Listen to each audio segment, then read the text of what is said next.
And I knew coming into this season, once people started talking, once I was here and experiencing it, like, people had a lot to say.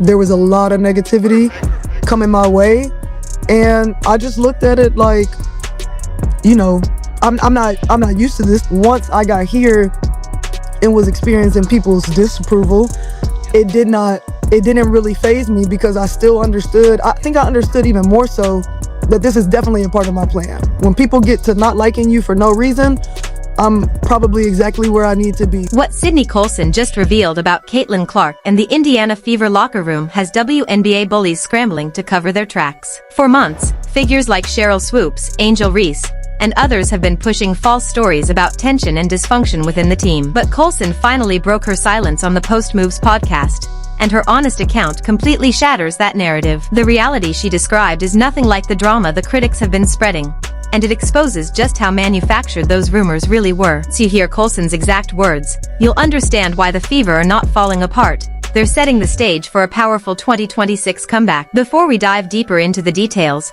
show your support for Sydney in the comments. I just have to know, because I feel like everyone always thinks something about Indy. But once you say the Fever, it's like thoughts, right? So what was your biggest surprise after coming to Indy and you were like, oh, you know what? These people are kind of cool, right? This is where it all started. The 2024 draft wasn't even over before a group of WNBA veterans began their coordinated attack on Caitlin Clark and the Indiana Fever. The timeline is key here, because once you see how it unfolded, it's clear this was no coincidence. Clark was drafted first overall in April, and before she could even walk into the Fever's practice facility, whispers had already begun. Veterans were planting seeds of doubt about her character, her leadership, and her impact on the team long before she ever had the chance to prove herself. Right now probably takes about 40 shots a game.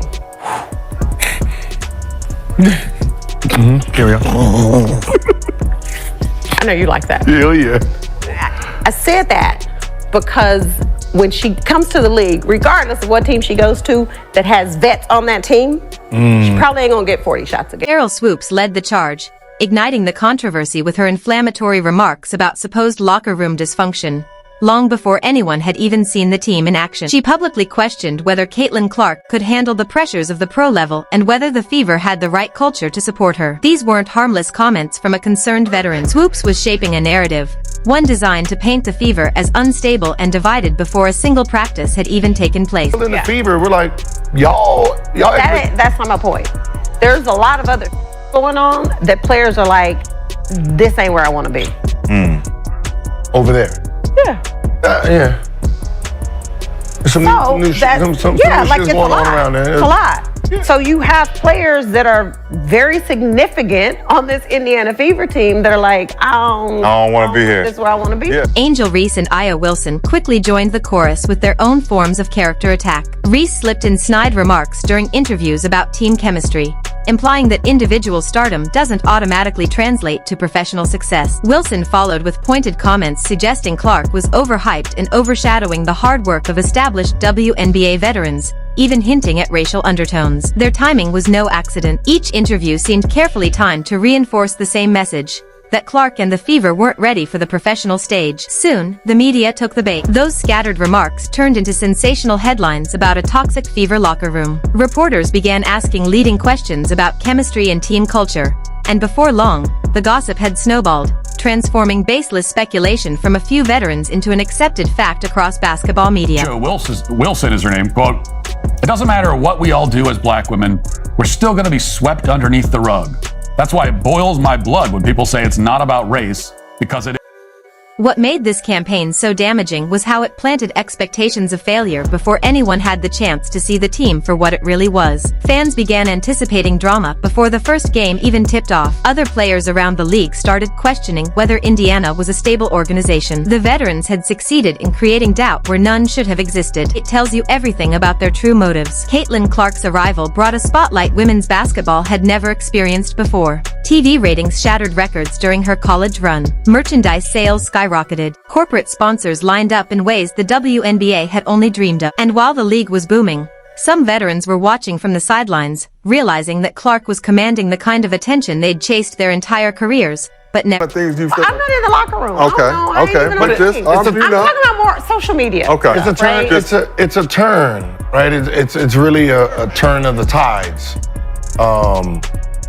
Well, right? Gil, here's my point. The beginning of the year, right, everybody saw Sheryl Swoopes, a legend who should have been celebrating the rise of women's basketball, instead chose to tear down the very player bringing new fans into the sport. Angel Reese and Aya Wilson, both of whom had directly benefited from the league's growing visibility thanks to Clark's popularity, decided to bite the hand that was feeding their sports expansion. Their jealousy was so obvious, it actually backfired with many basketball fans. This coordinated push to label the Fever as dysfunctional was never about facts, it was about fear and envy. These veterans saw Clark's rapid rise as a threat to their place in the WNBA hierarchy.